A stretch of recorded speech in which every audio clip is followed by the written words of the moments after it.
Bonjour à tous, bonsoir même. Merci beaucoup de nous rejoindre en live et ici au siège du Mouvement démocrate pour ces soirées spéciales que nous organisons. Et je tiens tout d'abord à vous présenter et à remercier tous les intervenants que vous verrez ce soir présenter avec nous cette soirée sur les conséquences de la crise du logement.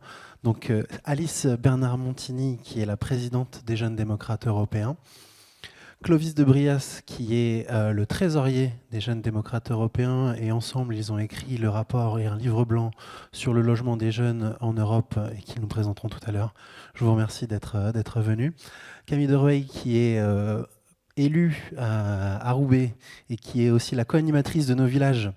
Et donc, on remercie d'être venu là, et qui viendra nous parler des relations avec les bailleurs privés et les relations entre les mairies et le logement, et en fait tout ce que peuvent faire les mairies pour le logement. Michael Cosson, qui est député des Côtes-d'Armor, et que je remercie aussi d'être là, qui a rendu un rapport au gouvernement sur le statut du bailleur privé, et qui viendra nous en parler. Merci beaucoup. Une invitée exceptionnelle au Mouvement démocrate, Madame Vanessa Benoît, qui est directrice générale du SAMU social de Paris et qui viendra nous parler du sans-abrisme. Donc merci beaucoup d'être venu. Et Jean-Luc Laglaise, ancien député et auteur de son livre Le logement, une injustice française, et donc qui nous présentera cette analyse complète qu'il a publiée récemment. Et donc, sans plus attendre, je vais vous inviter tous les deux à prendre vos micros et à venir nous parler de votre livre blanc.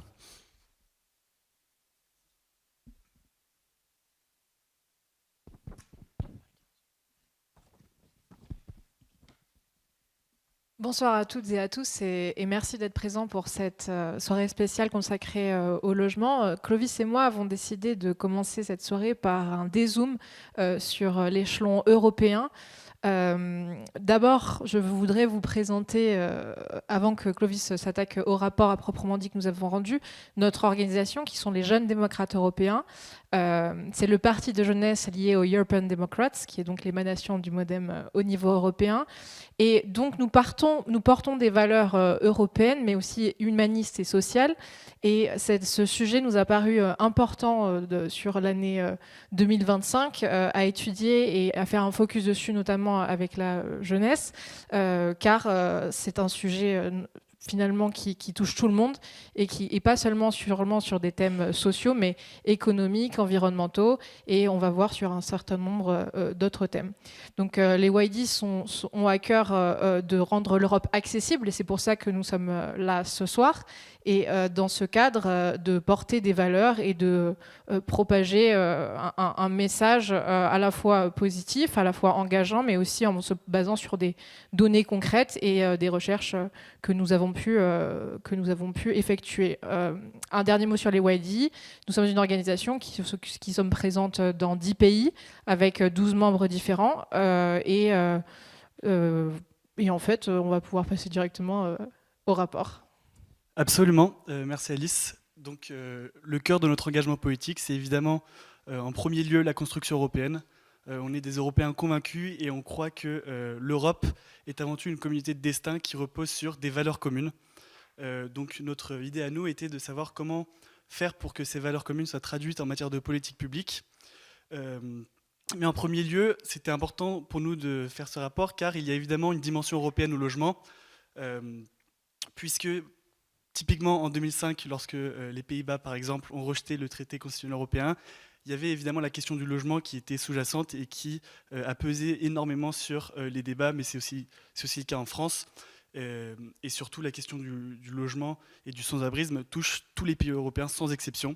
Donc c'était important pour nous de toucher à cette question et de mettre notre poids là-dedans. Une question de valeur aussi, puisque c'est évidemment insupportable pour nous de voir des personnes sans abri dans la rue. Et donc, comme je l'ai dit, comment faire en sorte que ces valeurs soient traduites dans les textes européens. Et donc, on a fait ce rapport.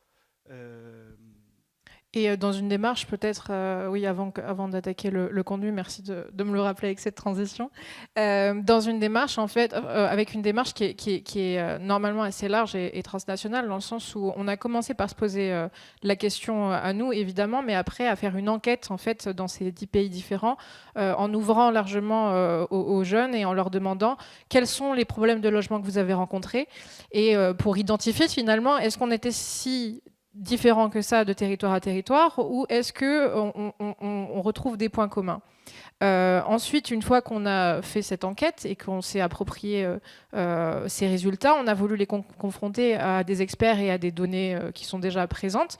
Donc avec le comité des régions, on a pu participer à des rencontres avec des jeunes élus de différentes nationalités, donc de l'Irlande, je crois qu'on a eu aussi des Chypriotes, des Croates, qui ont pu nous exposer quels étaient dans leur municipalité et dans leur zone d'action finalement les problématiques. Et on s'est rendu compte enfin avec une troisième étape qui est de parler au vice-président de la commission spéciale sur la crise du logement au Parlement européen, Kieran Muloli, qui est un député européen de Renew Europe et du Parti démocrate européen. En confrontant avec lui et toutes les autres données qu'on avait récupérées, on s'est rendu compte que ce sujet de la crise du logement, comme on pouvait s'en douter, était hautement européen, puisque dans les villes en Europe de manière générale, on se retrouve à une pression des loyers, une pression sur la disponibilité des logements qui est finalement assez commune, avec évidemment des endroits où, par exemple, aux Pays-Bas, on a beaucoup moins de terrain et on a une pression qui vient de la montée des eaux, donc il y a moins de terrain disponible, donc il y a même une idée de construction de villes, de nouvelles villes dans ce qui reste de terrain disponible. Ou alors en Irlande, notamment, puisque Kieran Muloli vient de ce pays, Dublin, qui est une capitale où les loyers sont les plus exponentiels en Europe et dont les logements sont de moins en moins disponibles, sans parler de Paris évidemment, ici j'essaye de dézoomer, et donc de se rendre compte qu'il y avait ces particularités de chacun, mais qui sont aussi communes. Évidemment, et il y avait aussi une opportunité politique pour nous, puisque l'année 2024 a vu les élections européennes se tenir, où la question du logement s'est évidemment invitée dans les débats. Et pour la première fois au niveau européen, cette question a été placée au cœur du débat, du projet de Ursula von der Leyen, qui a été nommée à la tête de la Commission européenne à l'issue des élections européennes. Et donc pour nous, évidemment, c'était une opportunité, sachant qu'il y avait un véritable moment lors duquel on pouvait avoir une vraie influence sur le débat politique européen, sachant que d'autant plus, le Parlement européen a choisi de créer une commission spéciale dédiée à la crise du logement au niveau européen, avec nos députés, comme Alice l'a mentionné, Kieran Muloli, qui donc était vice-président de cette commission spéciale. Donc maintenant, je vais revenir au rapport en lui-même. Ce rapport, il est divisé en 3 piliers. Le premier, c'est avant tout mobiliser les investissements européens et privés, publics et privés, vers le logement social et vers la lutte contre le sans-abrisme. Le deuxième pilier, c'est faire en sorte que le cadre réglementaire européen soit plus propice à la construction de nouveaux logements, à la lutte contre le sans-abrisme, et de manière générale à faire en sorte que les logements soient plus abordables pour tout le monde. Et le troisième, c'est utiliser l'échelon européen pour avoir plus de coordination entre les États membres. On peut utiliser plusieurs outils. Je vais m'attarder sur 3 propositions que je souhaiterais mettre en avant. La première, c'est la question des aides d'État. On pense, et d'ailleurs c'est ce que la Commission a fait, qu'il fallait assouplir les aides d'État pour que les États membres puissent investir et soutenir plus facilement la construction de logements. C'est ce que la Commission a fait et on se réjouit de cette avancée. On pense aussi qu'il faut élargir la définition européenne du logement abordable, ou du logement social, pardon, car cette définition permet de rediriger des fonds et la définition antérieure, puisqu'elle a été modifiée à l'issue du plan d'action de la Commission dont on va parler plus tard, était trop restrictive et donc ne permettait pas d'avoir un cadre adéquat. Et enfin, une question qui est très importante aussi, on pense qu'il faut à la fois des financements publics et privés, et donc on pense qu'il faut diriger les financements privés vers la question le logement social, et donc typiquement créer des instruments comme la taxonomie sociale, qui est un cadre réglementaire qui permet aux investisseurs de savoir si un investissement est social ou non, ce qui est donc, a posteriori, aux investisseurs comme nous, de pouvoir investir avec un impact non plus seulement écologique, ce qui est très important, mais aussi social. Et ensuite, il y a toute une série de propositions qu'on fait dans notre rapport, notamment créer des obligations sociales aussi, puisqu'il y a des green bonds qui existent aujourd'hui, et donc l'étendre à la sphère sociale serait peut-être opportun. En tout cas, c'est ce qu'on préconise dans ce rapport. On peut aussi dire, et je vais te demander d'élaborer là-dessus, que la Commission, en sortant son plan dédié à la crise du logement le 16 décembre dernier, a pu faire des annonces qui collaient à la fois à ce que nous avons demandé, préconisé dans notre rapport et partagé à nos députés européens du groupe des European Democrats et du groupe Renew, mais aussi ce que Renew elle-même avait préconisé. Bien sûr. Dans le rapport de la Commission, donc publié le 16 décembre dernier, comme tu l'as dit, il y a une autre mesure dont on n'a pas parlé, c'est typiquement l'extension, c'est la modification du règlement, ce qu'on appelle le règlement Airbnb, qui est un règlement qui demande aux plateformes comme Airbnb mais aussi Booking.com et d'autres plateformes de location à durée limitée, de partager plus d'informations aux autorités locales et nationales et publiques de manière générale sur les nuits, qui loue des nuits, combien de nuits sont louées, etc. Et donc d'avoir une meilleure vision sur tous les territoires et particulièrement les territoires en tension de ce qui est loué. Donc nous on pense qu'il faut élargir ce règlement pour avoir encore plus de demandes pour les plateformes qui parfois ne jouent pas forcément le jeu. Et c'est ce qui est dans le plan de la Commission et c'est ce qu'on accueille évidemment d'un bon œil. Et ces données qui sont finalement assez intéressantes au niveau européen pour pouvoir après s'en emparer notamment au niveau local, puisque ça va être le gros sujet cette année ici en France notamment, mais il y a aussi d'autres élections locales dans d'autres pays, de pouvoir dire que, de ce que je disais tout à l'heure, qu'on a des situations qui sont évidemment différentes en fonction des territoires, en fonction des spécificités, et évidemment que le sujet du logement est un sujet hautement local, mais avec une vision européenne finalement dans laquelle on pourrait s'inspirer. Et je peux citer notamment le travail du comité des régions qui en mettant en lien des élus locaux et des partenaires locaux au niveau européen, peut inspirer des pratiques, de bonnes pratiques. Alors maintenant, quelle est la suite pour nous et pour le logement en Europe? Deux choses.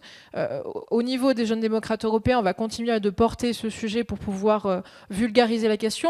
On a fait ce rapport qui était déjà une première étape, puis après on va le mentionner dans un manifeste qu'on sortira cette année. Mais l'idée, c'est plutôt de passer le bâton aux experts, mais tout en sensibilisant les jeunes démocrates européens et les jeunes de manière générale à la question du logement, non seulement parce qu'ils la vivent, mais parce qu'il y a aussi d'autres situations à prendre en compte et de se rendre compte que cette question est aussi une question hautement européenne. Et ensuite, au niveau institutionnel, il y a déjà ce plan de la Commission qui a été publié le 16 décembre dernier et qui nous permet d'avoir une vision sur les prochains échelons qui vont se faire dans les prochaines années. Mais il y a également le rapport du Parlement européen qui va être publié dans les prochains mois et qui nous permettra d'avoir une analyse plus fine de la situation. Tu veux en dire un mot ?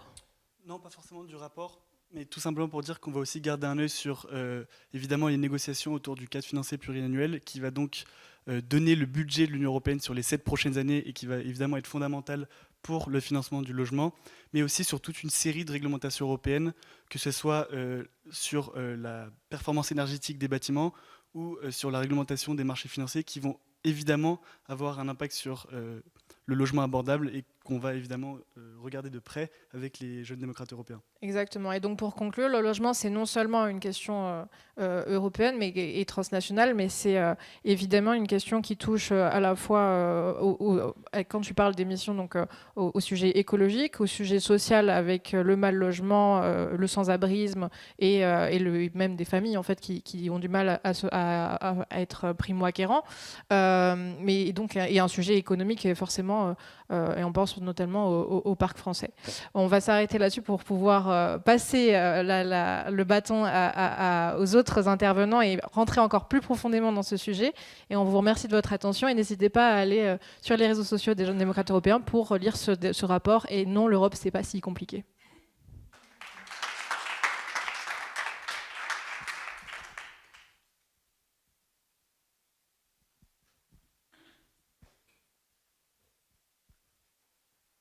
C'est à moi. Bonjour à tous. Donc, moi, je m'appelle Camille de Ruel, je suis donc élue à Roubaix. Et ce soir, je vais vous proposer un petit jeu. Est-ce que vous avez déjà tous joué au Cluedo ? Le colonel Moutard dans la cuisine avec le chandelier. Et donc, je vous ai concocté une petite édition spéciale. Une édition spéciale logement. Et le crime que l'on va tenter d'élucider ce soir, c'est le suivant. Qui a tué le logement ? Alors c'est un peu provocateur, évidemment, le logement n'est pas mort, mais il est tout de même en mauvais état. Et nous allons nous pencher sur un crime spécifique, qui est celui de la construction du logement privé.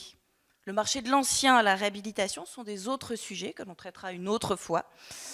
Nous voilà donc inspecteurs, et en bon inspecteur, il faut agir avec méthode. On va donc établir ensemble des éléments qui nous permettront de bien cadrer le propos, parce qu'on ne peut pas parler, évidemment, de toute la crise.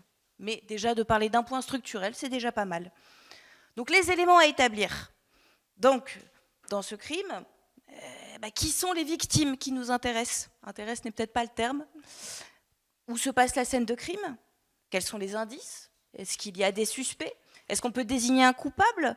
Est-ce qu'il n'y en a qu'un seul ? C'est un crime en bande organisée ou alors tout le monde est innocent ? Alors on va examiner tout ça ensemble. Donc commençons. Les victimes tout d'abord. Tout le monde est touché par la crise. Des personnes en grande précarité, nous en parlerons tout à l'heure avec Vanessa Benoît. Il y a également les ménages modestes qui peuvent prétendre au logement social, que j'utilise ici au sens large. Et il y a celles qui nous intéressent aujourd'hui, les ménages classe moyenne qui ne peuvent pas prétendre à un logement social et qui voudraient acheter.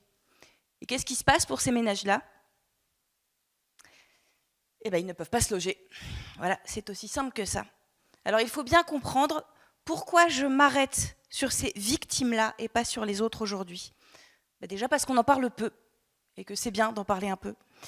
Et ensuite, à cause de la nature même du marché de l'immobilier. Il faut bien comprendre une chose, le logement social, aussi utile soit-il, est une exception au marché du logement. Il l'a toujours été depuis sa création au XIXe siècle, jusque dans les 30 Glorieuses, jusqu'à aujourd'hui. Le marché du logement, lui, par essence, est libéral. Alors avec des exceptions, c'est un système un peu hybride, mais il est libéral. S'intéresser à ces ménages, c'est donc se demander pourquoi ce marché est grippé. Et en répercussion, les investisseurs trinquent aussi. Mickaël nous en parlera tout à l'heure avec son projet de bailleur privé qu'il porte. Nous avons donc ciblé les victimes, les classes moyennes, dont les revenus ne permettent pas de prétendre au logement social. Maintenant, passons à la scène de crime. Alors j'aimerais parler du territoire français dans son intégralité, avec chaque agglomération, chaque région. Mais pour résoudre notre enquête, en bon enquêteur, il faut trouver la scène de crime. Divisons donc la France en deux. Ça ne rend pas hommage à la pluralité de nos territoires, mais dans une enquête, il faut ce qu'il faut. Il y a donc les territoires attractifs et les territoires en voie d'attraction ou en perte d'attraction. Et pour ces territoires-là, pour ces territoires en perte d'attraction, le problème du logement est d'une autre nature. Il y a de l'offre dans l'ancien, mais pas dans le nouveau. Vous allez dans le Vermandois, moi j'ai aucun problème pour vous trouver une maison à 80 000 €, 96 mètres carrés, voilà, sans travaux. N'hésitez pas. Mais nous, non. Notre scène de crime à nous, elle est là où la construction se joue. Ce sont les territoires dits tendus. Je parle des grandes métropoles, des agglomérations, des territoires touristiques aussi, bref, là où l'offre ne suit pas la demande. Alors la métropole de Lille sera là où je vais centrer mon propos parce que je connais le territoire et aussi parce qu'il est très représentatif de cette crise. Peut-être moins pour le tourisme, ça je vous l'accorde, mais pour le reste, oui. Et sur ces territoires, la problématique, elle est donc la suivante. Elle est toute simple. Pourquoi on ne parvient pas à construire dans ces zones tendues ? Et pour répondre à cette question, nous allons donc regarder maintenant les indices. On ne va pas revenir sur l'ensemble des causes de cette crise. La crise, elle est multifactorielle. On manque de logements, les prix de vente sont trop hauts, les loyers aussi, les taux d'intérêt ont augmenté, les banques ne prêtent plus. Mais revenons au simple, basique. À la base, la crise, cela signifie quoi ? Eh ben, ça signifie que c'est le logement qui manque, tout simplement. Alors pourquoi fondamentalement? Pourquoi? On entend souvent dans la presse parce que les coûts de construction ont augmenté, notamment depuis la guerre en Ukraine, et donc avec l'inflation. C'est vrai. C'est vrai et c'est moins vrai. C'est vrai parce que les coûts ont augmenté ces dernières années, mais ça suit l'inflation. Ça ne peut pas expliquer toute l'ampleur de la crise. Et de plus, le marché de l'immobilier, c'est un marché et on ne peut pas répercuter à l'infini cette hausse sur les prix de vente. Il y a un plafond d'acceptation. Et les constructeurs, à cause de ça, en effet, certains ont mis la clé sous la porte, mais pas tous. Il y a déjà eu des hausses conjoncturelles ces dernières années, et pareil, des constructeurs ont fait faillite, d'autres non, c'est le marché. Donc, la hausse des coûts de construction peut-elle tout expliquer? Est-ce un indice fiable pour notre enquête? Moi, je dirais ceci. Alibi partiel. Ça explique, mais ça n'explique pas tout. Et c'est là où on en arrive au point crucial de notre enquête. Si le marché de l'immobilier est un marché de prix, alors qui organise la rareté? Alors, on va trouver ici un nouvel indice, le foncier. On dit parfois qu'il n'y a plus de terrain disponible dans nos villes, dans les zones tendues. C'est faux. C'est faux, il y en a. Il y en a moins qu'avant, ça je vous l'accorde, mais il y en a. Il y a des nouveaux terrains constructibles, il y a des vieux immeubles sans valeur, il y a des anciens entrepôts, j'en passe. Une ville, ça vit, ça bouge, ça évolue. Le foncier. Le foncier, ça c'est la piste intéressante. Et c'est ça qui va nous amener sur les suspects. Alors j'ai l'honneur de vous présenter le premier suspect dans cette enquête. Attention, il fait peur. Je vous présente Monsieur Dupont. Monsieur Dupont, il est propriétaire près de Lille, dans une ville attractive où il fait bon vivre avec des écoles, des services publics, de l'emploi. Il possède un terrain de 2000 m², pas loin du centre-ville. C'est un terrain vague. Il y a bien un petit établi dessus, mais rien de bien méchant. Et le terrain est propre. Il n'y a même pas de pollution ancienne ni nouvelle, c'est merveilleux. Monsieur Dupont, il a de la chance en plus. Le plan local d'urbanisme nouveau de la métropole de Lille, il a rendu son terrain constructible, et en plus avec une possibilité d'une forte densité. Monsieur Dupont s'est renseigné, son terrain a de la valeur. Je parlerai au prix au mètre carré de terrain pour plus de simplicité. Il en attend au bas mot 500 € du mètre carré. 1 million tout rond, c'est pas mal, hein. Sacrée plus-value pour un terrain qui valait pas grand-chose avant. Et son foncier attire tous les promoteurs de la place. Et les enchères montent. Ça, elles montent, les enchères. On arrive au double du prix. Et les promoteurs savent déjà que ce n'est pas tenable. Le prix d'un terrain se fait en fonction des droits à construire et il va falloir densifier très fort, au maximum de ce que le plus autorise. C'est-à-dire à peu près 70 logements. Et le promoteur sait que pour maintenir l'équilibre financier de l'opération, oui, il va falloir construire, il va falloir densifier fort. Et puis le promoteur, c'est une entreprise, il faut une rentabilité. Mais ça, c'est la technique du pied dans la porte. On fait signer une promesse et on espère, nous, avec le vendeur, une relation de confiance. C'est comme ça que ça marche. Le promoteur signataire va donc voir le maire de la commune. Et le maire dit au promoteur, « Mais vous vous moquez de moi? 70 logements 70 logements sur ma commune, et j'en fais quoi, moi, de cette nouvelle population? Ça va jaser, ça va faire des voitures, mes habitants n'aiment pas la nouveauté, il y aura des travaux, et en plus les municipales approchent. Non, il faut baisser la densité. Et prenez cet architecte que je connais, avec qui j'ai l'habitude. » Le promoteur dit, baisser la densité, moi je veux bien, on peut passer à 60 logements, mais on a tout prévu, on va construire un parking en sous-sol, le prix est amorti par la densité, il y aura des espaces verts, on a même prévu une coulée verte. Non, on ne peut pas baisser autant que ça. Mais le maire, lui, dit non. Je veux 25 logements. Je veux 25 logements, une aire de jeu et une petite mare. Sinon, le permis, je ne vous l'accorde pas. 25 logements. On n'est plus du tout à 1 000 € du mètre carré du terrain. Là, c'est pas possible. Alors, le promoteur retourne voir Monsieur Dupont. Monsieur Dupont n'est pas content. Et le temps passe. Et le temps passe. Pourquoi Monsieur Dupont se presserait-il? La taxe foncière, c'est gérable. Il n'existe aucune taxation progressive qui viendrait inciter à la vente. Ça n'existe pas. 6 ans plus tard, Monsieur Dupont finit par entendre un peu raison. Il a accepté de baisser un peu le prix de son terrain, mais pas suffisamment pour que le promoteur propose des logements de très grande qualité. On ne va pas prévoir des parquets en bois. Et l'architecte que le maire a demandé de prendre, il s'y connaît son affaire aussi pour le cache-misère. Et surtout, le prix de vente des appartements est au maximum des prix du marché. Alors on ne s'adressera pas aux primo-accédants, ni aux particuliers. On ne s'adressera qu'aux investisseurs qui vont vendre en bloc. Alors, qui est coupable dans ce cas d'espèce? C'est le promoteur qui a trop promis? C'est Monsieur Dupont qui a été trop gourmand? Non, ce qui ne va pas dans cette affaire, c'est que si Monsieur Dupont n'a pas besoin d'argent dans l'immédiat, il peut attendre. Attendre rapporte. Or, il faut que l'attente coûte. Et nous pourrions donc imaginer la chose suivante. Une taxe progressive, ciblée sur le foncier constructible, pour éviter que la rareté soit organisée par l'attente. Ce qu'il faut, c'est que M. Dupont se dise, si j'attends trop, ça va finir par me coûter. Donc, ça spécule. Ça spécule, ça spécule. Mais est-ce que M. Dupont, c'est le seul à spéculer? Non. Parce qu'il y a une vérité dans ce domaine, une vérité fondamentale qu'il faut bien comprendre. Jean-Baptiste? Tout le monde spécule. Tout le monde. Et là, on va arriver à des sujets qui fâchent un peu. Que dire des aménageurs publics qui basent le coût de leur foncier loin, très loin des prix des domaines? Ce n'est pas un jugement, ça s'explique souvent. Mais l'absence de jugement ne doit jamais empêcher le constat. La commission des finances au Sénat, d'ailleurs, a mené une enquête très intéressante sur ce point en 2023, où elle dit en substance concernant les établissements publics fonciers, que oui, les opérations d'aménagement, elles ont des très fortes dépenses au départ, notamment dans la dépollution, mais que comme ils sont libres de fixer le prix, la tentation du fort prix de cession, elle est souvent suivie d'effets. Alors, il existe bien des expérimentations pour casser cette logique. On pense aux organismes de foncier solidaire, par exemple. Ce sont de bonnes mesures, objectivement. Mais encore une fois, on s'adresse aux classes moyennes basses et on empile des rustines solidaires parce que le marché dysfonctionne. L'intention est louable, mais ne nous trompons pas de cible et ne soyons pas aveuglés non plus par 3700 logements créés en 2024. Ce n'est pas un remède, c'est une rustine sur un marché qui dysfonctionne. Voilà donc des suspects, ceux qui spéculent. Il y a un troisième suspect aussi dans notre crise. Nous l'avons croisé tout à l'heure avec l'histoire de M. Dupont. Et ce suspect-là aussi, il faut oser le nommer. C'est la volonté de nos politiques locales.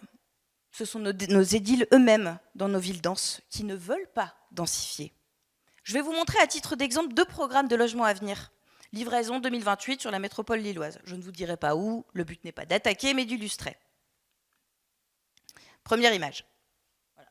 Nous sommes ici dans une agglomération cossue, chic, 10 000 habitants, assez bourgeoise. La zone du plan local d'urbanisme où se situe le projet autorise à peu près 50 logements. Je ne compte que les logements privés. Nous en avons 31. Deuxième image.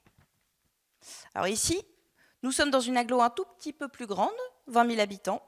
Selon le PLU et les règles de densité et de hauteur, nous pourrions monter en R+4 et proposer une 60aine de logements. Le terrain est assez grand.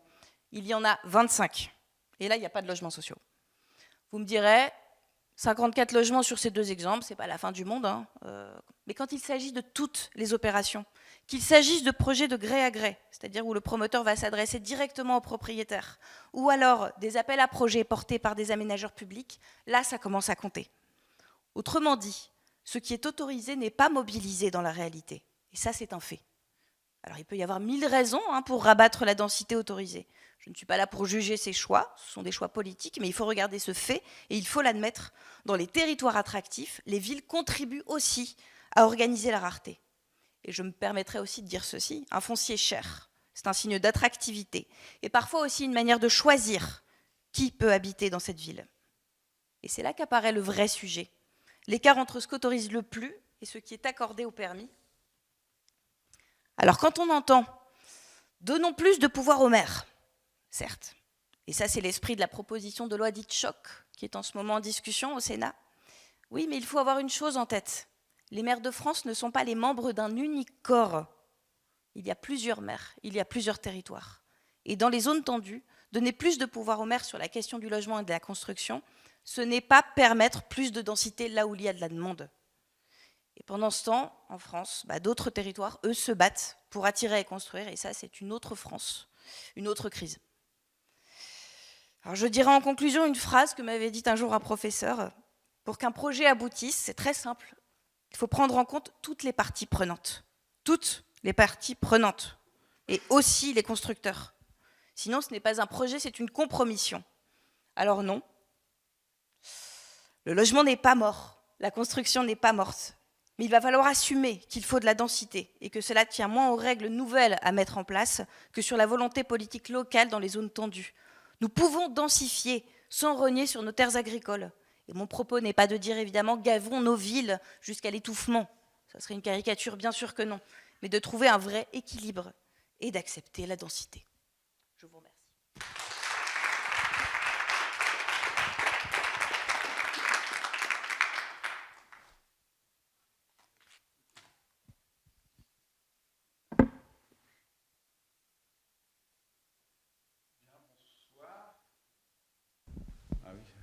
Pas de micro. Ah oui, c'est mieux comme ça.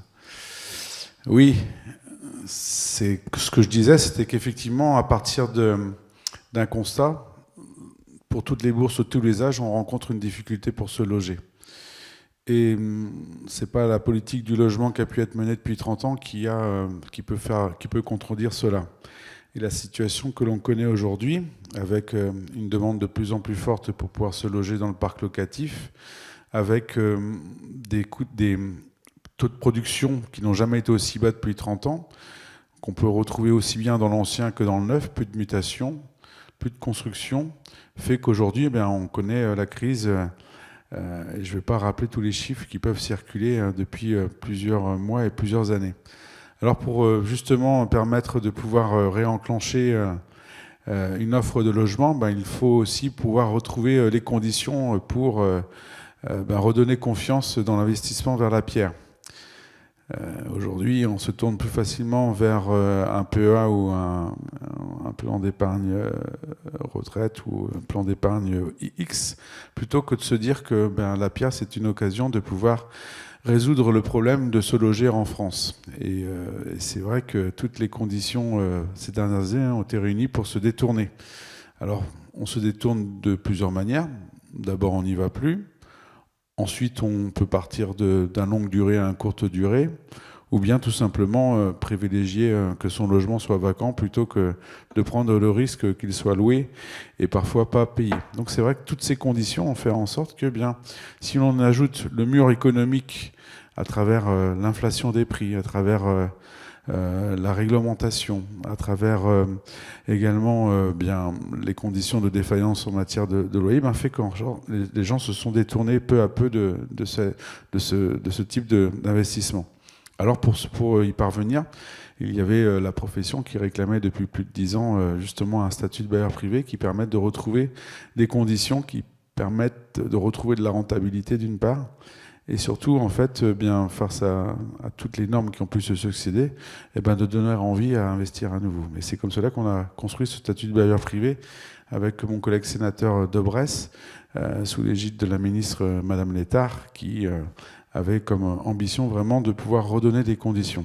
Alors celui-ci a fait l'objet de beaucoup de tractations. On ne peut pas dire que l'accouchement a été simple et qu'il est encore difficile. Il sera finalement demain annoncé au cours d'un déplacement du Premier ministre vraiment les conditions qui permettront de pouvoir retrouver une relance du logement, car la difficulté a été les arbitrages qu'on peut avoir lorsqu'on traite du logement avec Bercy.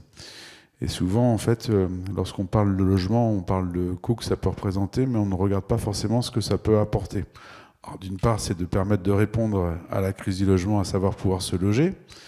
C'est aussi permettre à toute une filière économique de pouvoir non plus dresser des plans de licenciement, mais faire des plans de logement. C'est un peu pour ceux-là qui sont avant tout formés.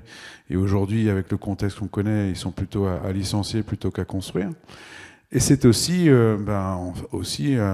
avec l'épargne, qu'on ne cesse de dire qu'il est important, faire en sorte que cette épargne soit tournée vers la pierre pour nos générations futures, et faire en sorte que le parcours résidentiel ne soit pas seulement quelque chose qu'on décrit, mais quelque chose sur lequel on se penche. Et à travers les débats qui ont pu avoir lieu ces derniers mois, on a mis au cœur quelque part des débats, enfin le logement, alors que lorsqu'on parle d'insécurité dans notre pays, qu'est-ce qu'il y a de plus insécurisant que ne pas pouvoir se loger parce que du coup vous voulez étudier, ne pas pouvoir se loger parce que du coup vous voulez avoir un nouvel emploi, ou de ne pas pouvoir se loger parce que du coup vous êtes aujourd'hui dans un logement qui ne correspond plus à vos besoins, parce que vous êtes éloigné des services, parce que du coup le logement n'est plus adapté à votre âge, et donc vous préférez encore devoir dépendre soit de vos proches ou soit de la collectivité, plutôt que de se dire on va apporter des solutions à nos seniors. Et la pyramide des âges que l'on connaît nous invite à nous presser à trouver des solutions. Donc ce statut de bailleur privé, il va avoir pour but de pouvoir relancer le logement. Il ne va pas tout résoudre parce que l'accession à la propriété, c'est un problème.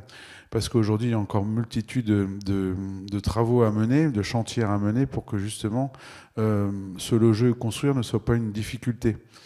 Et lorsque l'on sait que pour obtenir un permis de construire, on est plus près des 7 à 8 ans que des 2 à 3 ans, eh bien on se dit que malgré des plans qui peuvent permettre la relance du logement, pour justement pouvoir tourner la clé et y accéder, eh ben, on sait qu'on a un laps de temps, il va nous falloir travailler sur un choc administratif aussi, faire en sorte que construire, ce ne soit pas un périple, mais bien une nécessité. Et aujourd'hui, je suis assez bien placé, provenant de la DLTM, je connais la complexité qu'on est capable de mettre en œuvre chaque année, et on manque pas d'idées dans ce cadre-là. Maintenant, il nous faut débroussailler le parcours administratif pour pouvoir construire.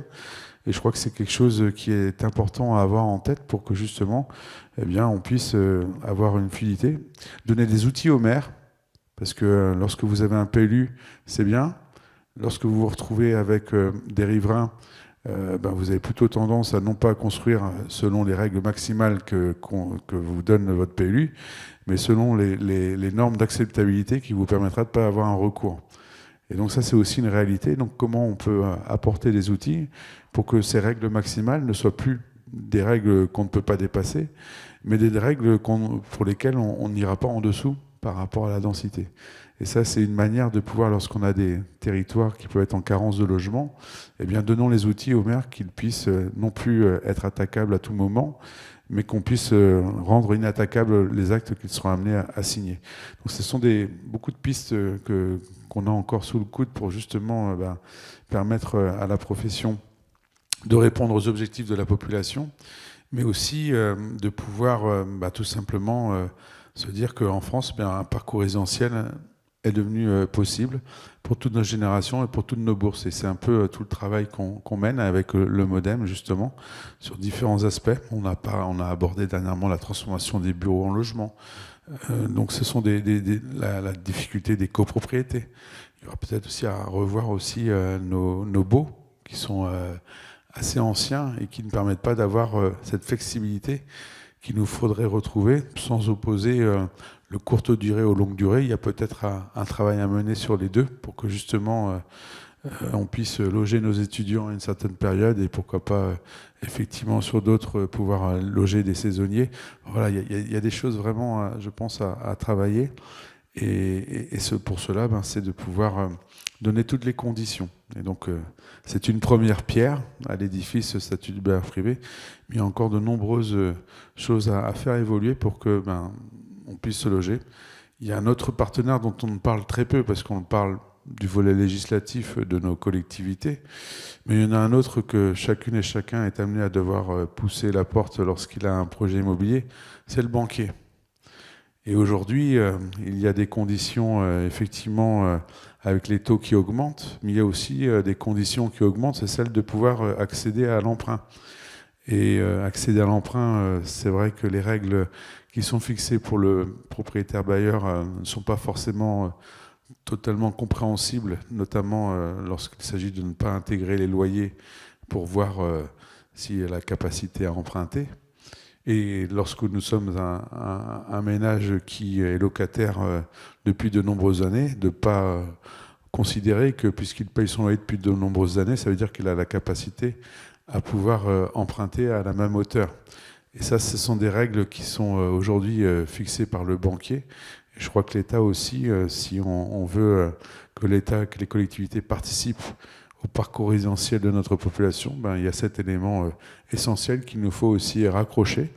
La France ou les Français, lorsqu'ils sont venus au secours des banques, n'ont pas regardé s'il y avait la capacité de solvabilité. Faisons tout autant pour un problème qui est le logement en France et faisons justement que ces différents partenaires soient vraiment au rendez-vous pour se loger et puis que ces files d'attente s'estompent, parce que lorsqu'on parle d'encadrement de loyer, on est amené à devoir les encadrer, non pas parce que du coup j'ai envie de dire que les propriétaires sont là pour pouvoir augmenter leur rentabilité, c'est juste que tout ce qui est rare est cher.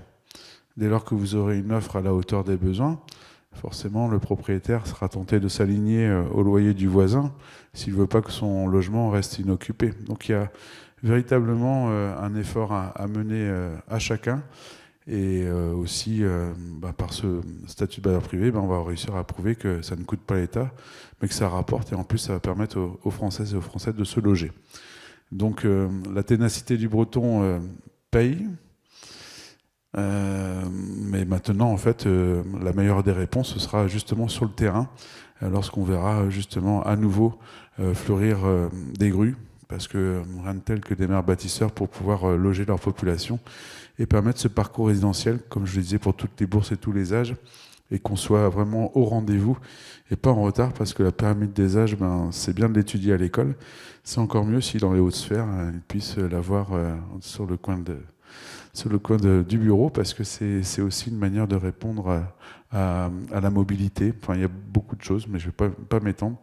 En tout cas, demain, on aura les conditions du statut de bailleur privé, alors que je ne vais pas donner, parce que j'ai envie de dire qu'aujourd'hui, il est temps que demain, on enlève les roulettes au statut de bailleur privé, parce qu'il a eu tendance à pas mal évoluer ces dernières semaines. Donc maintenant, on aura quelque chose de vraiment affiché. Le point positif, c'est que la profession est satisfaite de ce qui a été annoncé, et que du coup, si le bâtiment va, c'est que tout va aller pour le mieux. Donc voilà, en tout cas, on va essayer de faire aussi en sorte que on puisse se bâtir mieux. Bravo. Merci beaucoup, Michael. Alors, je tiens à remercier la près d'une centaine de personnes qui nous suivent sur Instagram, X, YouTube, et je vous invite, ceux qui nous écoutent, à nous envoyer des questions, des messages. Si vous voulez interpeller un de nos intervenants, vous n'hésitez pas.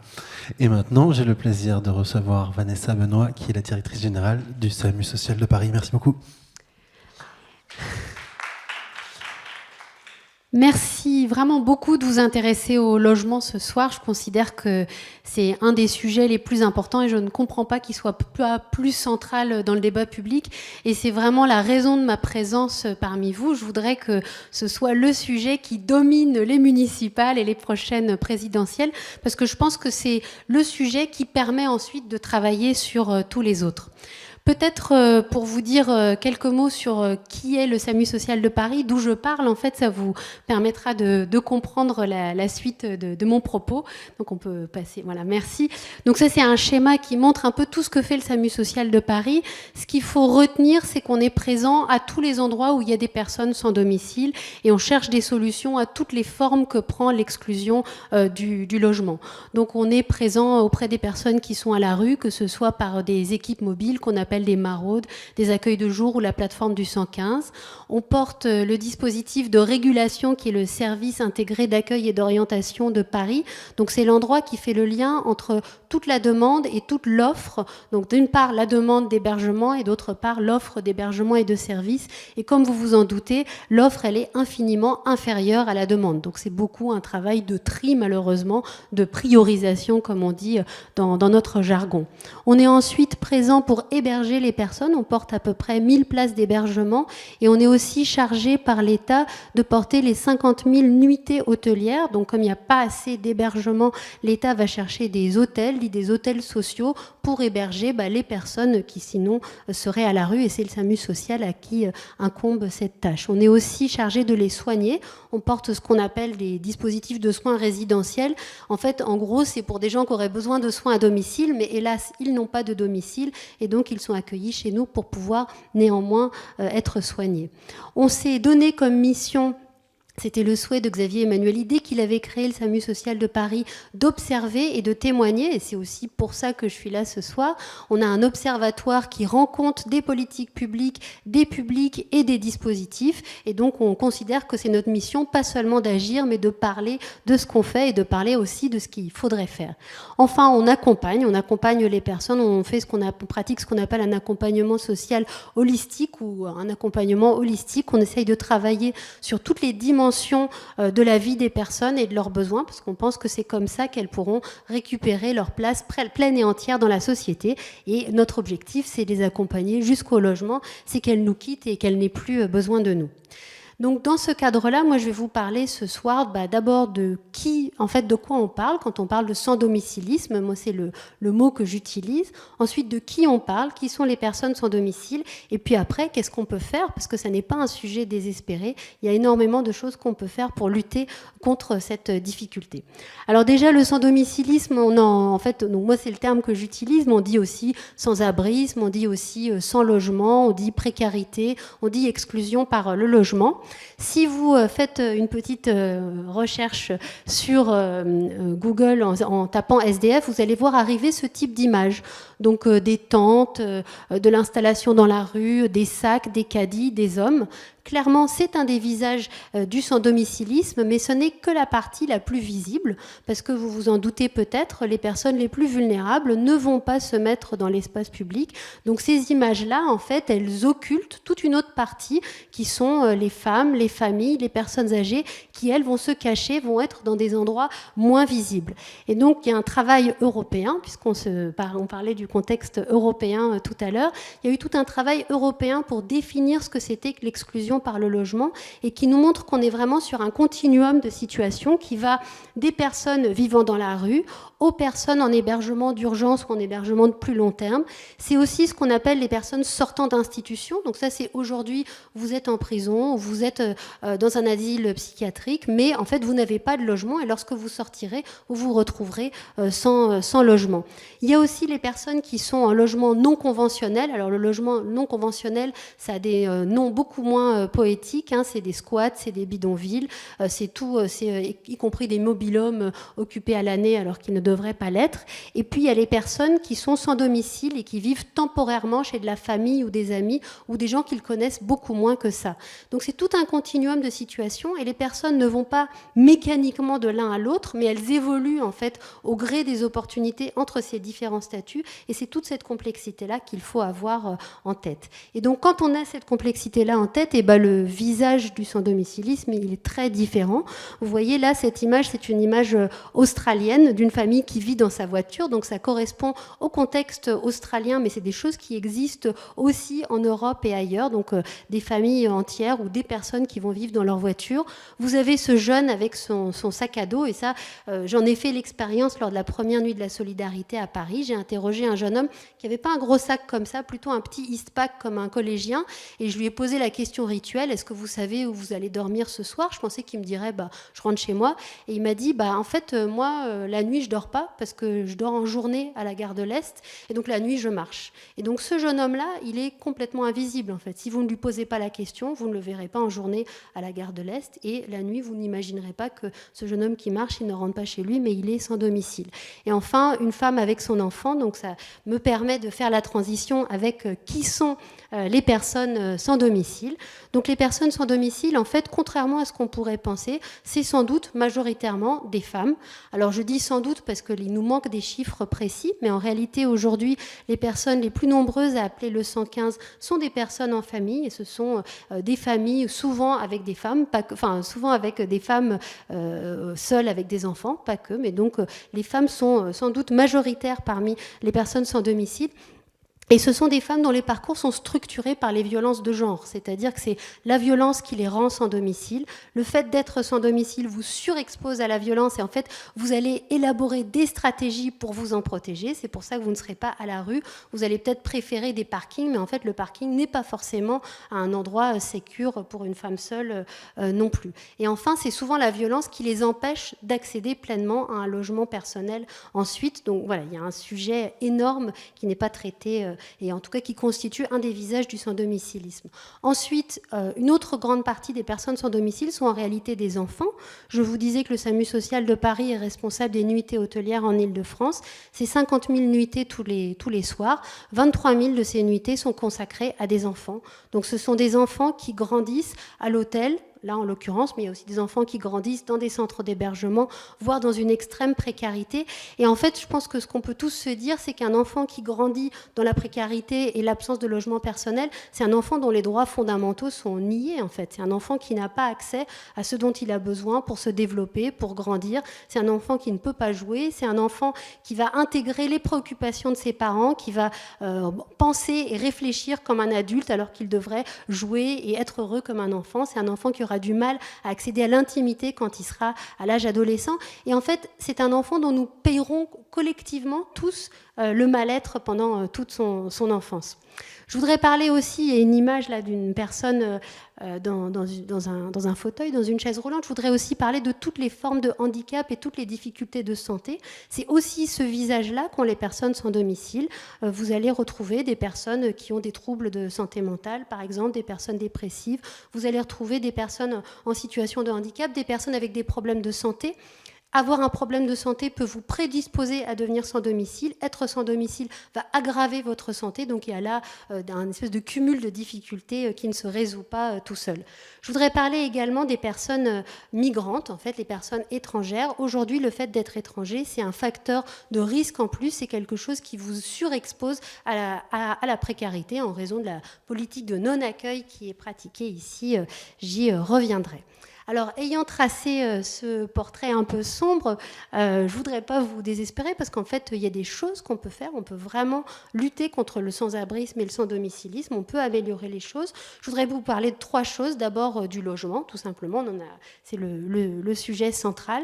Le fait d'éviter que se cumulent les vulnérabilités et puis de l'accès à des structures adaptées. Quelquefois, c'est ça la réponse. Donc, l'accès au logement, c'est d'abord la prévention, empêcher que les personnes deviennent sans domicile. Empêcher à intervenir immédiatement dès qu'il y a un retard de loyer ou une difficulté, éviter à tout prix que les gens se retrouvent sans domicile. Le logement, c'est aussi produire plus. Là-dessus, il y a beaucoup de choses qui ont été dites et en analysant les raisons pour lesquelles il n'y avait pas plus de production, donc ça, je ne peux que y souscrire, mais aussi produire du logement qui réponde aux besoins. Et donc là, en l'occurrence, puisque je parle de personnes très précaires et très pauvres, c'est de logement social et très social, de logement locatif dont je parle, mais aussi de logements qui soient vraiment intégrés à la ville, qui aient accès au transport, aux services. Voilà, c'est de ça dont on a besoin quand on est sans domicile. Et enfin, dernière chose sur le logement, il ne suffit pas de le produire, il ne suffit pas qu'il soit abordable, social ou très social. Il faut que les plus pauvres y aient également accès. Aujourd'hui, il y a une loi qui prévoit que 25% des attributions se fassent au profit des 25% les plus pauvres. Donc, ce n'est pas de la surreprésentation, c'est juste reconnaître leur poids. Cette loi n'est pas respectée et je pense que collectivement, on devrait s'organiser pour qu'elle le soit réellement. Un petit mot sur le cumul de vulnérabilité. Donc, je voudrais vous parler des femmes et des étrangers. Je vous ai dit que les femmes subissaient un cumul de violences et que c'est ça qui les empêchait de retrouver un logement personnel. On peut parler, par exemple, de l'accès à l'emploi. On travaille beaucoup sur l'accès à l'emploi pour que les personnes puissent retrouver leur autonomie. Très souvent, les femmes pauvres, qu'est-ce qu'on leur propose ? On leur propose des métiers peu qualifiés avec des horaires hachés, des salaires très faibles, des temps incomplets. Et donc ça ne leur permet pas de sortir de la pauvreté et d'accéder à l'indépendance économique. Et de la même manière, le fait de ne pas disposer de mode de garde, de ne pas être soutenu dans son rôle familial, ça maintient les familles et les femmes dans la pauvreté. Sur les étrangers, on est à plus de 20 lois sur l'immigration depuis 25 ans. Ce sont des lois qui ont rendu le droit des étrangers complexe, illisible et servi par un service public qui est indigent. Il faut plus d'1 an aujourd'hui pour avoir un rendez-vous en préfecture. Comme ça, on crée de la précarité, on crée de l'irrégularité, ou on fait tomber les gens dans de l'irrégularité et en fait, on crée exactement ce contre quoi on prétend lutter.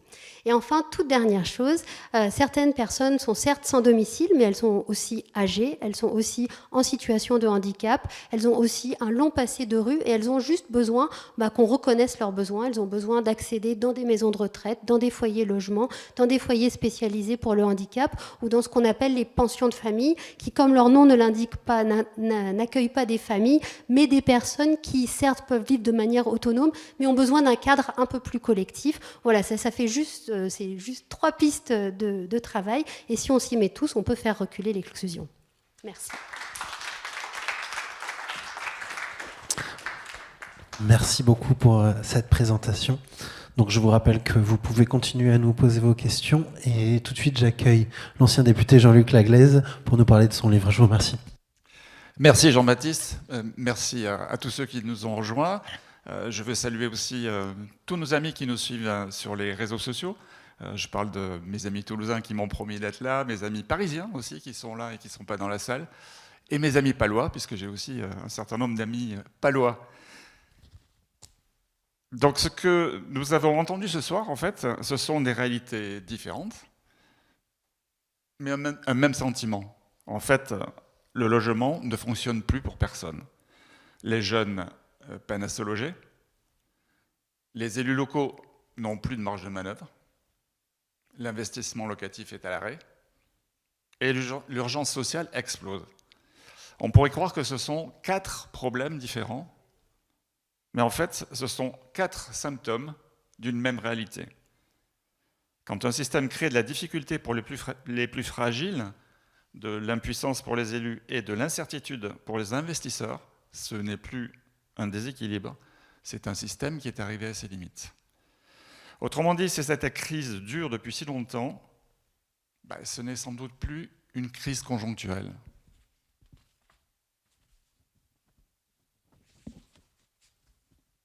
C'est le suivant. Parce qu'en fait, une crise, si elle dure 5 ans, 10 ans, 15 ans, c'est surtout un système qui dysfonctionne, c'est plus une crise. Dans l'Asie du Sud-Est, il y a un mot pour crise au Japon, il y a un mot pour crise en Chine. C'est un mot en 2 syllabes et 2 symboles. Les Japonais disent kiki, les Chinois disent, je l'ai noté parce que je trouvais ça intéressant, weiji. Et en fait, ces 2 symboles veulent dire chacun quelque chose. Le premier, il veut dire danger, et le deuxième veut dire opportunité. Donc en fait, dans cette philosophie-là, la crise, c'est une manière d'appréhender un danger, puis de rebondir pour aller plus vite. Mais là, aujourd'hui, on n'est plus du tout dans cette définition-là, puisqu'une crise, par définition, c'est temporaire, et le logement, il est en tension permanente depuis de très nombreuses années. Et à force de le traiter comme une urgence permanente, on empile des mesures correctives sans jamais s'attaquer au cœur du problème. On parle d'une crise du logement, mais en réalité, c'est le système du logement qui est à bout de souffle. Et le système, s'il est à bout de souffle, c'est parce qu'il est devenu totalement illisible.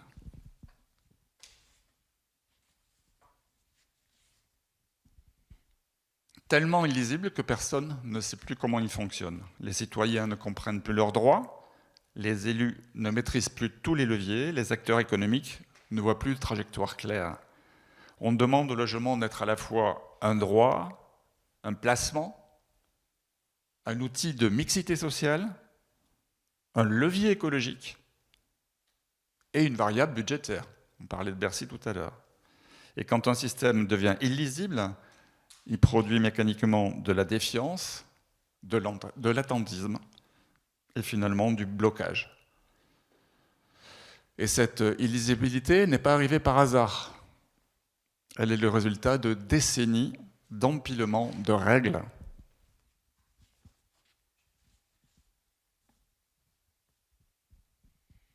Ces règles, elles sont souvent bien intentionnées, mais elles sont malheureusement jamais évaluées ensemble. Chaque difficulté a produit une règle pour essayer de la résoudre. Chaque règle a créé un effet pervers. Et chaque effet pervers a appelé une nouvelle correction.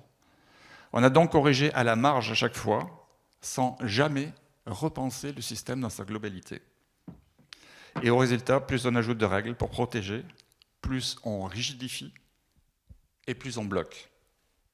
Je voudrais juste vous parler du DPE, le diagnostic de performance énergétique. On a décidé, et puis il n'y a pas si longtemps que ça, j'étais encore député, donc il n'y a pas si longtemps que ça, d'exclure du logement locatif les appartements qui avaient des DPE les moins écologiques. L'idée, c'était le logement fait partie, comme le transport, des plus gros émetteurs à effet de serre, et donc les logements les moins énergétiques, ou les plus énergivores, on va dire, en fait, il faut les exclure et il faut pousser en fait, les vilains propriétaires à faire des travaux pour que ces logements redeviennent habitables. Alors, il y avait à la fois un objectif écologique, produire moins de CO2, et un objectif social, puisqu'en fait, les locataires allaient avoir des factures d'énergie plus faibles. Sur le papier, c'est une très bonne idée, c'est vertueux, on va dans le bon sens. Dans la réalité, 800 000 logements qui sont sortis du marché locatif. Et au moment où on est déjà en manque de marché locatif, ce n'était pas le bon moment pour lancer ce genre de choses. Alors on a dit, en fait, ce qu'on va faire, on va faire MaPrimeRénov'. Parce que MaPrimeRénov', ça va permettre aux propriétaires de faire ces travaux. Et en fait, MaPrimeRénov', c'est devenu également une usine à gaz. Parce que d'abord, MaPrimeRénov', elle n'est accessible qu'aux bailleurs individuels. Imaginez qu'avec votre frère ou votre sœur, vous héritez de l'appartement de vos parents, vous vous retrouvez en indivision sur cet appartement, et dans la mesure où vous êtes en indivision, vous n'êtes plus éligible. Imaginez que vos parents aient eu l'intelligence d'avoir rencontré un conseiller en gestion de patrimoine, c'est ce que j'ai été avant d'être député, et qui leur a dit, pour diminuer les droits de succession, en fait, mettez cet appartement en société civile familiale, vous donnez la nue propriété, et au moment du décès de vos parents, vous en hériterez sans droit. Eh bien, MaPrimeRénov' considère qu'une société civile familiale n'est pas éligible au DPE, à MaPrimeRénov', pardon. Puis ce système a été multiplié en travaux uniques ou travaux globaux. Ça a continué pendant 6 mois, puis c'est arrêté, puis est revenu. Aujourd'hui, plus personne ne sait comment fonctionne MaPrimeRénov'. Donc, à l'origine de très très bonnes idées et de nouveau un blocage. Je vais vous parler également de une autre idée extraordinaire qui s'appelle le permis de louer. Le permis de louer, c'est quelque chose qui a été inventé pour éviter les marchands de sommeil. C'est-à-dire, ce sont des gens qui mettent à disposition de personnes en général précaires des logements insalubres et qui en général se font payer en espèces, et donc ce n'est pas déclaré. Donc nous avons décidé, c'était je pense dans la loi Elan, de permettre aux communes d'instaurer dans certains quartiers, dans certains endroits, ou peut-être sur toute la commune s'ils le souhaitent, un permis de louer, c'est-à-dire qu'un bailleur, avant de louer son bien, doit faire passer un service de la mairie qui vient vérifier que ce bien est tout à fait salubre et apte à la location. Résultat, qui fait cette démarche? Quel bailleur fait cette démarche? Les bailleurs honnêtes, qui ont des biens qui sont louables. Et quand ils ne le sont pas, ils font les travaux. Pensez-vous que les marchands de sommeil font la démarche? Non. Donc c'est une très bonne idée qui n'a absolument pas atteint sa cible, mais qui au contraire complexifie les modes de location et qui retarde de 1 mois, de 2 mois, tous les loyers. Bon, j'en ai plein d'autres, mais vu que le temps passe, on en parlera s'il y a des questions. Et là, l'une de nos intervenantes va s'y retrouver, puisque le principal facteur de blocage du logement aujourd'hui, ce n'est pas le bâtiment, c'est le foncier. Le foncier n'est pas rare par nature, tu l'as rappelé tout à l'heure, mais il est rendu rare par les choix d'urbanisme, de planification, de fiscalité et de gouvernance. Pour la fiscalité, je vais aborder un autre sujet que toi, je vais parler de la fiscalité des plus-values. Aujourd'hui, la personne qui était ton monsieur Durand, en fait, son intérêt était d'attendre, parce que plus il l'attendait, moins il allait payer d'impôts sur la plus-value. Il avait un terrain qui ne valait pas grand-chose il y a 10 ans ou il y a 15 ans. Aujourd'hui, il valait 1 million d'euros, peut-être même 2 millions d'euros. Mais son intérêt, ce n'était pas de le vendre, parce que s'il le vendait aujourd'hui, il allait payer de l'impôt sur le revenu et de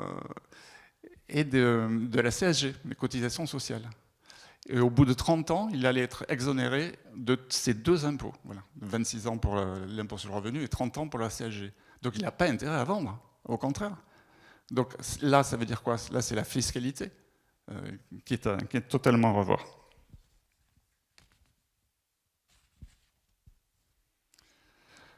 Je ne sais pas si je vais en parler, mais je vais en parler rapidement. L'aide à la demande sur un marché bloqué, ça continue à bloquer. Et ça continue à renchérir. Je vais vous parler d'un système et je vais tout vous faire bondir. Je vais vous dire que les APL participent à l'augmentation des prix des loyers. Vous allez me dire, ah, on ne touche pas les APL, c'est hyper important. Oui, je ne vous dis pas que je touche aux APL, je vous dis que structurellement, le fait d'avoir un APL élève le prix des loyers parce que le bailleur se dit que ça fait un complément de loyer. Voilà.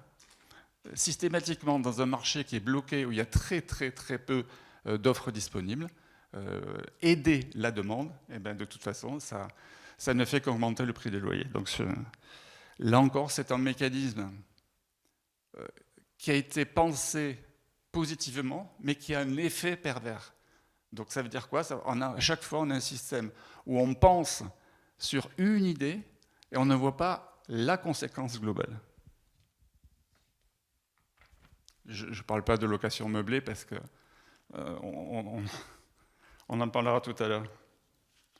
Le logement a progressivement été pensé d'abord comme un bien d'usage pour devenir un actif patrimonial.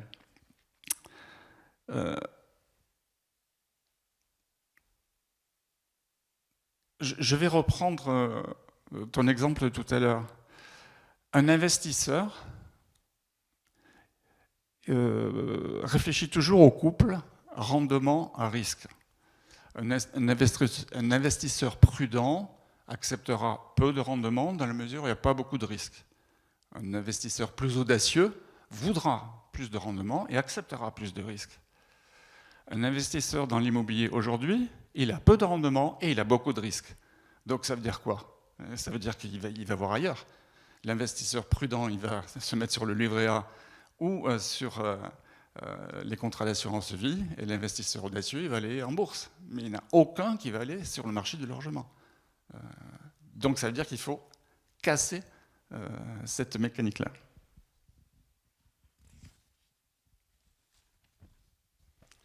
Le système est à bout de souffle. Ce n'est pas un système à qui il manque une mesure, mais c'est un système qui a atteint ses limites.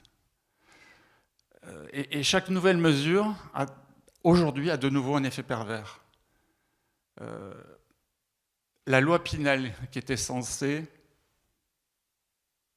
donner du souffle, permettre à des investisseurs d'avoir des baisses d'impôts pour participer à la construction, elle n'a servi qu'à quoi? Elle n'a servi qu'à élever le prix des logements. J'ai eu l'occasion d'interviewer un certain nombre de promoteurs qui m'ont dit, oui, bien sûr, on intégrait l'économie d'impôt qu'allait faire l'acheteur dans le prix du logement. Et tu vas avoir du travail pour faire en sorte que ton statut du bailleur ne fasse pas la même chose. Donc il y aura, c'est un premier pas. Je trouve que c'est une excellente idée ce que tu as fait, mais je dirais que c'est juste une première marche vers un escalier qui est très long. Je vois 0, ça veut dire que j'ai fini mon temps. Je suis prêt à répondre à toutes vos questions. Merci beaucoup, Jean-Luc. Alors, je vais donner la priorité à la salle, évidemment, pour ceux qui sont venus. Est-ce que vous avez une question pour nos intervenants? Pierre, vas-y. J'aurais une question sur la taxe georgiste, parce qu'on voit en tout cas sur Twitter, etc., c'est quelque chose qui sort un petit peu, et ce serait le fait de taxe georgiste, le fait de transformer la land value tax, c'est donc ce qui est appelé, transformer la taxe foncière, c'est-à-dire décorréler le bâti et le foncier, et justement mettre la pression sur le foncier, ou considérer que le foncier c'est une location, que l'État en fait nous fait un petit peu une location, et nous on paye une location à l'État pour avoir le logement, et je sais, c'est par exemple, et donc voilà, quel est votre avis un petit peu dessus pour les gens sur Internet, etc. Vous pouvez taper taxe georgiste, j'ai pas envie de prendre le micro pendant 5 minutes pour expliquer un peu le fonctionnement, etc. Mais voilà, ça serait pour faire que, comme le foncier est rare, vraiment insister sur le foncier, considérer ça comme une location, et par exemple, s'il y a une route qui est créée, ça crée de la valeur pour les propriétaires, alors que c'est la communauté qui a fait ça, et donc ça serait répercuté sur le propriétaire, ou la reverse, c'est une nuisance, vous baissez le foncier, etc. Est-ce que tu veux parler du bail réel solidaire, de la dissociation foncier-bâti? Oui, c'est ça, mais même le pousser totalement, mais oui, c'est de ça dans cet esprit. Le bail réel solidaire, c'est quelque chose sur lequel j'ai beaucoup travaillé quand j'étais député. L'idée est que dans les zones tendues, puisque le prix du mètre carré est inaccessible, on doit pouvoir proposer une alternative qui n'est pas une obligation pour tous les logements, mais pour certains logements. Il pourrait y avoir la puissance publique qui achète le terrain, c'est-à-dire une commune ou un bailleur social. Elle achète le terrain, elle fait construire un immeuble, et ce sont uniquement les appartements qui sont vendus, le coût de la construction, et il y a en plus un loyer qui est payé au propriétaire du terrain, qui est en général un bailleur social ou une commune, et ça permet d'obtenir des appartements à 30 à 50% moins cher. Voilà.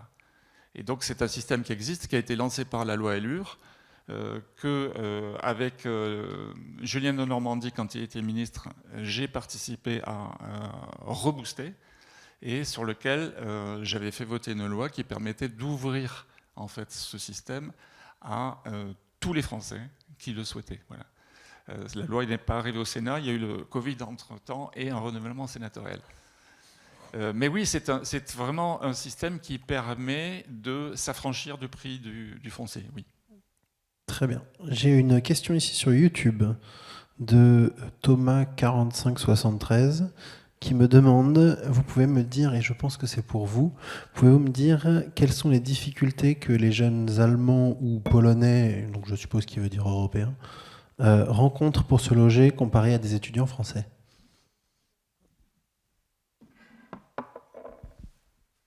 Après, on n'a pas cité tous les exemples possibles et imaginables qu'on peut retrouver, mais en comparaison, enfin, ça dépend. Il y a plusieurs profils, et on l'a dit, autant pour le sans-abri que pour se loger.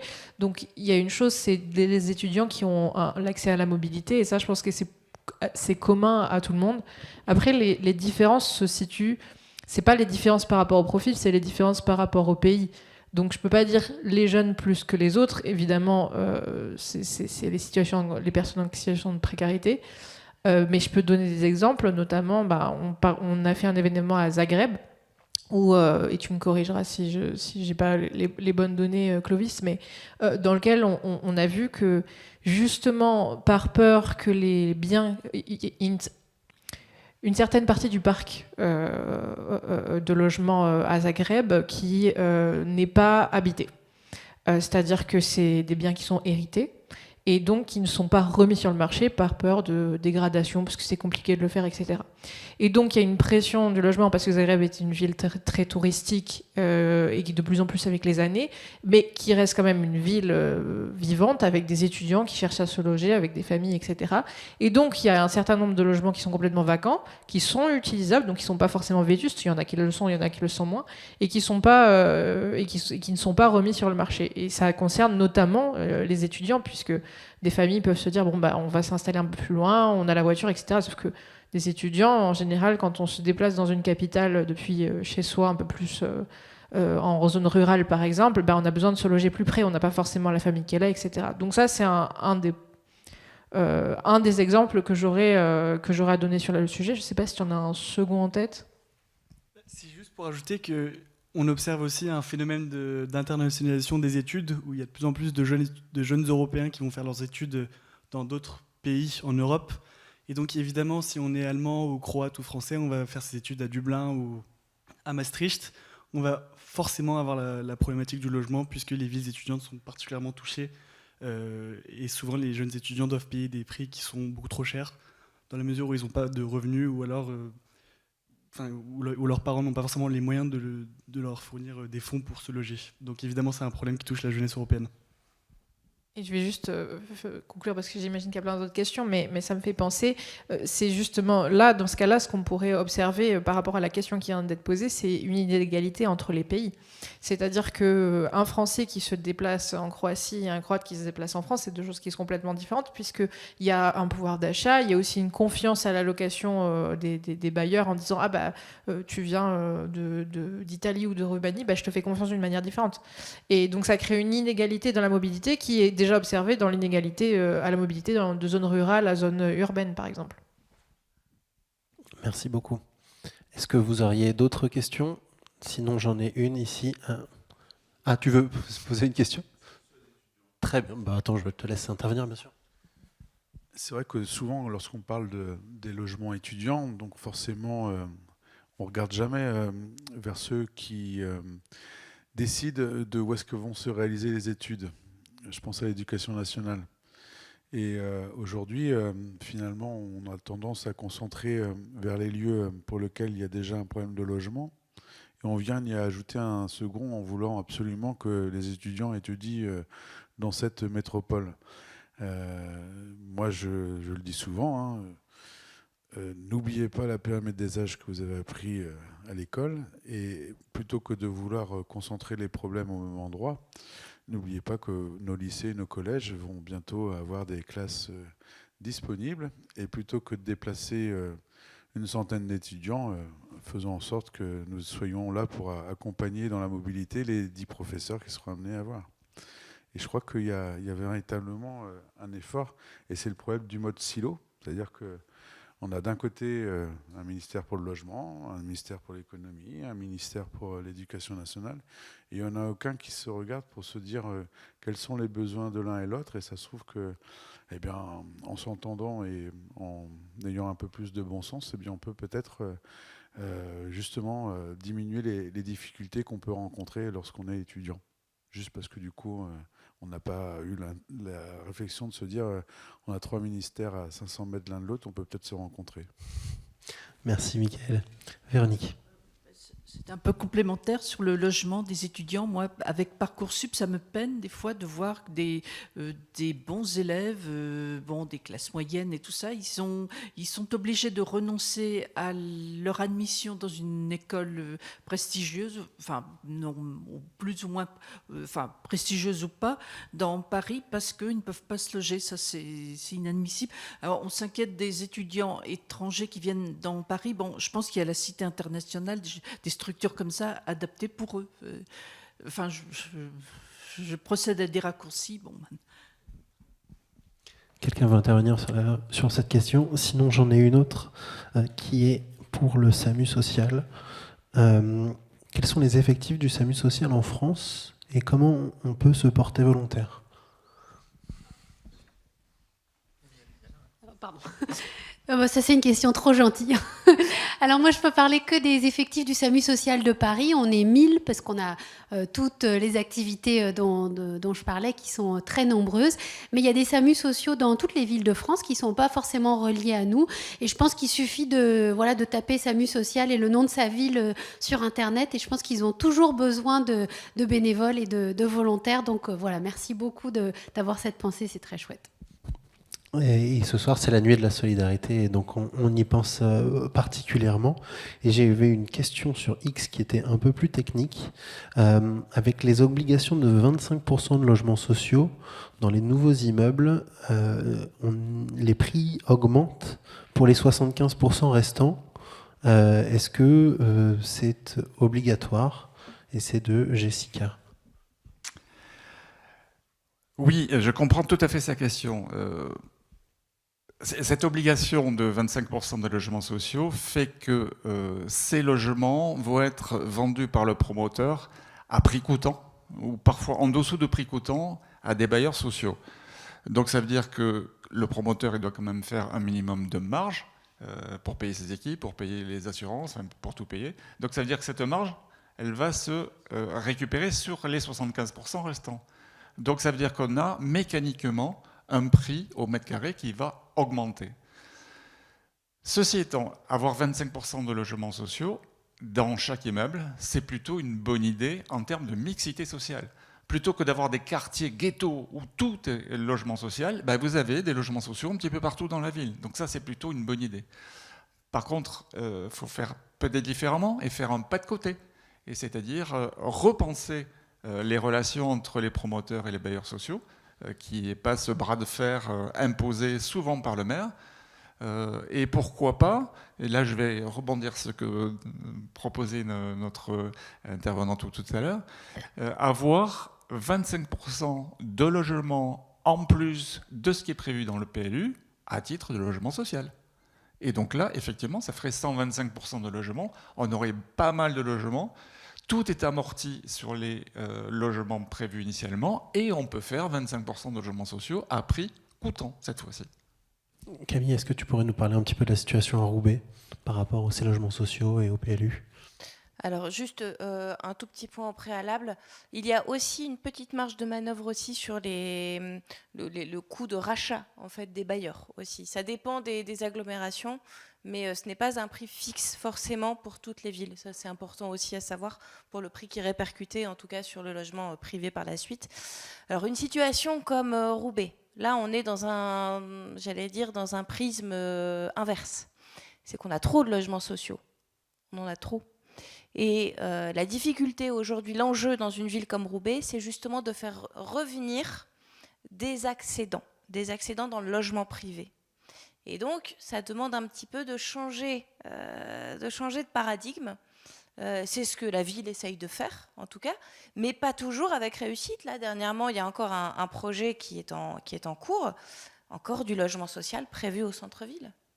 Et ça, c'est pas normal. Et moi, je le dis franchement, c'est pas normal de se dire que dans une ville comme Roubaix, où on appelle la mixité, on va prévoir encore un programme immobilier avec une majorité de logements sociaux.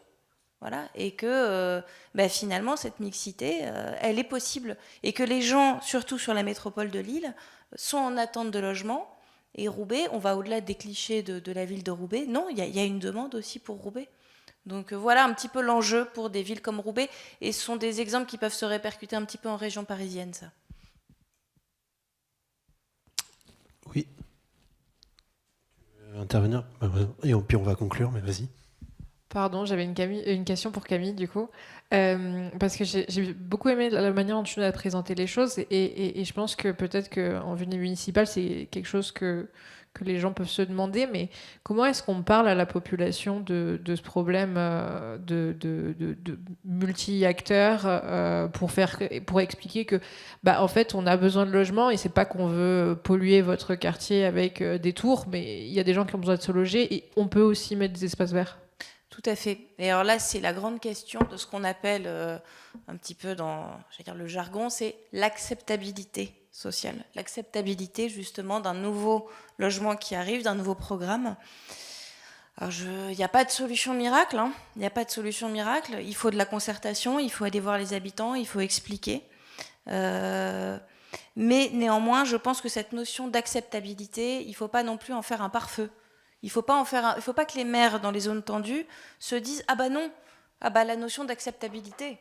Je pense qu'il faut tenter, et moi ce que je constate, c'est qu'on ne tente pas assez la densité. J'ai bien conscience en effet que c'est compliqué, qu'il y a de recours possibles sur les projets immobiliers, néanmoins on ne tente pas assez.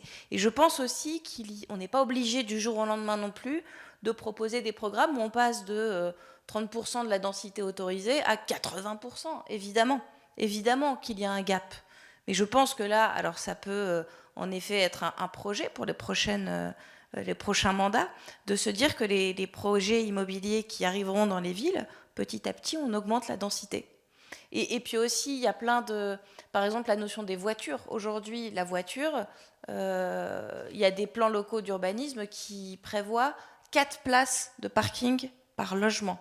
Vous vous rendez compte ? 4 places. Enfin voilà, c'est complètement hallucinant de se dire qu'aujourd'hui, pour un appartement, une famille, vous avez 4 places de parking qu'il faut construire. Et alors, je ne suis pas du tout dans une optique anti-voiture, bien au contraire.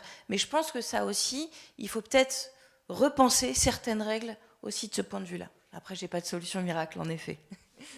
Mais c'est l'acceptabilité. Voilà, cette notion d'acceptabilité, encore une fois, ne doit pas être un paratonnerre, ne doit pas être une excuse pour tout.